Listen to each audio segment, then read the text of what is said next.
చూసుకున్నారా? హరే కృష్ణ. అందరూ దర్శనం తీసుకున్నారా? చూసుకున్న వాళ్ళు కొద్దిగా జరగాలంటే మిగతా వాళ్ళకి ఇష్టం. చూస్తూ ఈ మధ్య లాస్ట్ 2 years బ్యాక్ ఒక రెనోవేషన్ జరిగింది. ఆ రెనోవేషన్ లో వాళ్ళు టెంపుల్ ముందు తవ్వుతుంటే వాళ్ళకు ఒక కంప్లీట్ సిటీ లోపల కనిపించింది. వాళ్ళకు ఒక కంప్లీట్ సిటీ, ఓకేనా, చాలా రూమ్స్ లో ఉన్న ఒక చిన్న సిటీ టెంపుల్ ముందు కనిపించింది లోపల. అంటే మట్టి లోపల, ఆ మట్టి అంతా సముద్రం మట్టి. సముద్రాన్ని భగవంతుడు అన్నాడనమాట కొద్దిగా వెనకాలకి వెళ్ళిపోమని. ఎందుకన్నారంటే సముద్రం, ఎక్కడ సముద్రం ఉన్నా మన ఇంటి లోపలికి సౌండ్స్ వస్తూ ఉంటాయి కదా. మనకు అసలు లోపల ఏం మాట్లాడినా సరే సముద్రం సౌండే వినిపిస్తూ ఉంటుంది, రైట్? ఇప్పుడు ఈ మధ్యన ఇంత పొల్యూషన్ అయిన తర్వాత సౌండ్లు వినిపించట్లేదు, కానీ సముద్రం పక్కన ఊరున్న వాళ్ళకందరికీ ఇది బాగా తెలుస్తుంది. సో అలా సౌండ్స్ వినిపించినప్పుడు మంత్రాలు లోపల చదువుతుంటే పూజారి వాళ్ళకే మంత్రాలు చేస్తుంటే అవి వినిపించట్లేదంట. అయితే ఎక్కడైనా తప్పు జరుగుతుందా అని చెప్పేసి జగన్నాథుడితోనే అన్నారు. ఇక జగన్నాథుడికి ప్రాబ్లం ఏంటంటే సముద్రం వచ్చేసి వాళ్ళ మామయ్య. లక్ష్మీదేవి సముద్ర మంత్రం చేసినప్పుడు సముద్రంలో నుంచి ఇక్కడ వచ్చింది. సో సాగర మంత్రం చేసినప్పుడు సో సాగర వచ్చేసి భగవంతుడు మామయ్య. ఇంకా ఆయనకి వెళ్ళి అల్లుడు ఎలా చెప్తాడు చెప్పండి? రోజు అల్లుడు కోసం, అల్లుడు వచ్చేసి సాగర దేవుడు కూడా కోసం అక్కడ ఆరతి జరుగుతూ ఉంటుంది. సో ఎలా చెప్పాలో అర్థం కాక హనుమంతుని పిలిపించాడు. హనుమంతుని పిలిపించి హనుమంతుతో ఏమన్నాడంటే మీరెళ్ళి మా మామయ్యతో చెప్పండి అన్నారు. సో అలా చెప్పడానికి ఎలా కుదురుతుంది? సో అదొక ప్రాసెస్ లాగా జరిగింది. ఆ ప్రాసెస్ లో ఏం జరిగిందంటే హనుమంతుని బందీగా కట్టేశారు. హనుమంతుని ఏం చేశారు? బందీగా కట్టేశారు.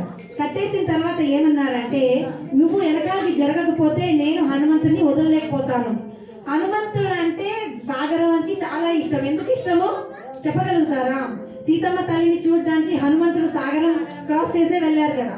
సో హనుమంతుని రిలీజ్ చేయాలంటే అక్కడ ఒక డీల్ జరిగింది అనమాట, ఒక ఎక్స్చేంజ్ జరిగింది. అయితే ఇప్పటికి కూడా ఆ హనుమాన్ టెంపుల్ పూరి జగన్నాథ్ లో ఉంది. ఆ హనుమాన్ టెంపుల్ కి పేరు బేడా హనుమాన్. బేడా హనుమాన్ అంటే కట్టేసిన హనుమాన్. అలాగే ఈ హనుమాన్ కి వేరే ఒక స్టోరీ కూడా ఉంది. మీరు టెంపుల్ లోపలికి వెళ్తే హనుమంతుడు ఉన్నాడు అనమాట. ఒక చిన్న విగ్రహంలో హనుమంతుడు కూడా ఉన్నాడు. ఆ హనుమంతుడి దగ్గర మాత్రం మీరు వెళ్ళేసి ఏం మాట్లాడినా హనుమంతుడు వినిపించాడు. ఎందుకు అంటే మళ్ళీ సేమ్ ప్రాబ్లం వచ్చింది. సాగరం కొద్దిగా దూరంగా వెళ్ళిపోయినా సరే ఆ మధ్య కాలంలో ఇంత పొల్యూషన్, ఇంత ట్రాఫిక్ ఏం లేదు కనుక మళ్ళీ వాళ్ళకి ప్రాబ్లమ్స్ వచ్చాయి.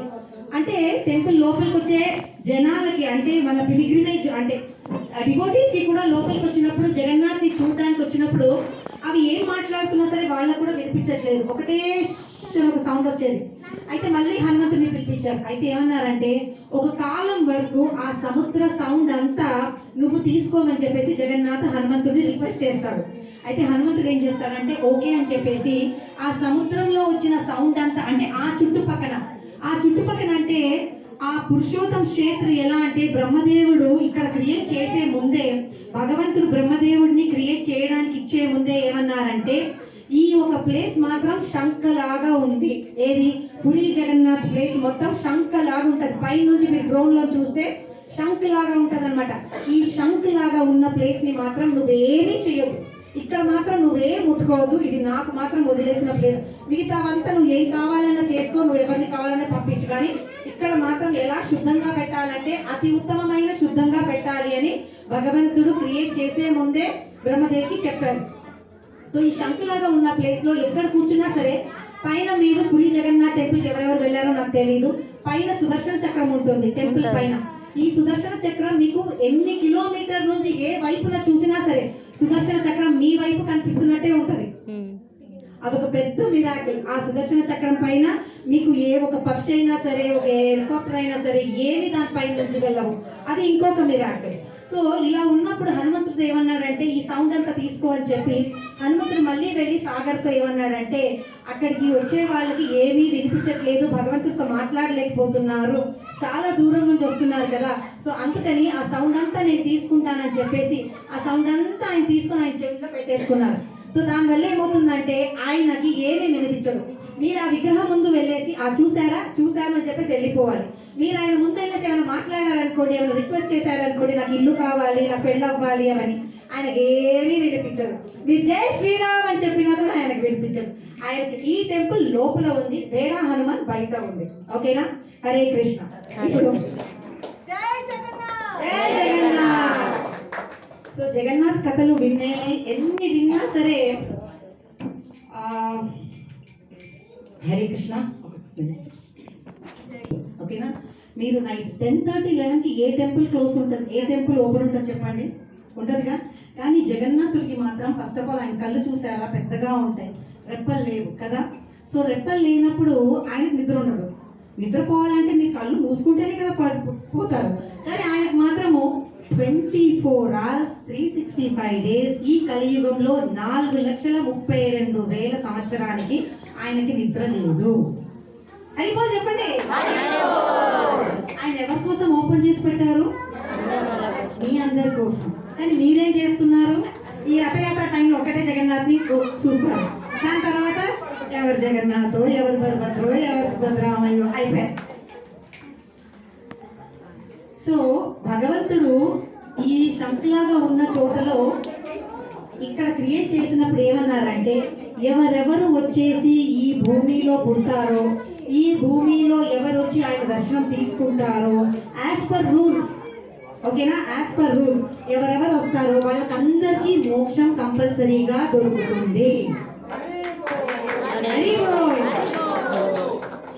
అంటే ఆ కాలంలో చెప్పారు, ఈ కాలంలో మనం చేసే పాపాలకి ఓకేనా. అందుకు ఆయన ఇప్పుడు ఏం చేశారంటే, ఈ కాలంలో జరిగిన పాపాలకి ఆయన చేసేసారంటే యమ బండి అని చెప్పేసి పెట్టారు. మీరు టెంపుల్ లోపలికి స్వర్గవాదుల నుంచి లోపలికి వెళ్తారు కదా, ఈ లోపలికి వెళ్ళే మందిరం నుంచి లోపలికి వెళ్ళేటప్పటికి అక్కడ 4 gates ఉన్నాయి. టెంపుల్ లోపల 4 gates ఉన్నాయి. 4 directions లో 4 gates. దాంట్లో 2 gates ఓపెన్ చేసి పెడతారు, ఓకేనా. దాంట్లో ఒక గేట్ మెయిన్ గేట్. ఈ గేట్ ఓపెన్ చేయగానే మీకు ఈ టెంపుల్లో non Hindus are not allowed, only Hindus are allowed. మిగతా వాళ్ళందరూ ఈ సంవత్సరానికి 9 రోజులకి 10 రోజులకి బయటకు వస్తారు కదా, ఆ టైంలో మీకు ఎలాంటి సూతకం ఉన్నా సరే, ఎలాంటి మైల ఉన్నా సరే ఆయన్ని మీరు ముట్టుకోవచ్చు, ఆయన దగ్గరికి వెళ్ళొచ్చు, ఆయన్ని పట్టుకోవచ్చు, ఆయన వ్రతాన్ని పట్టుకోవచ్చు.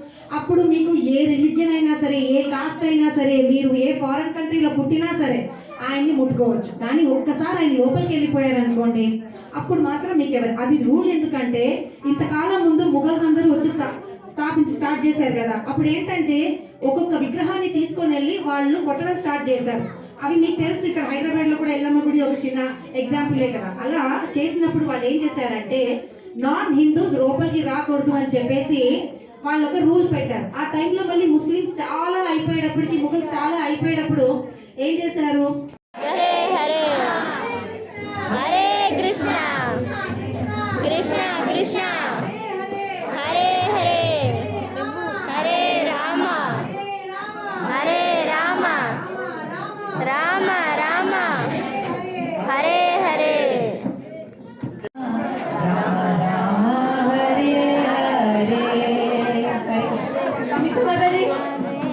సమిత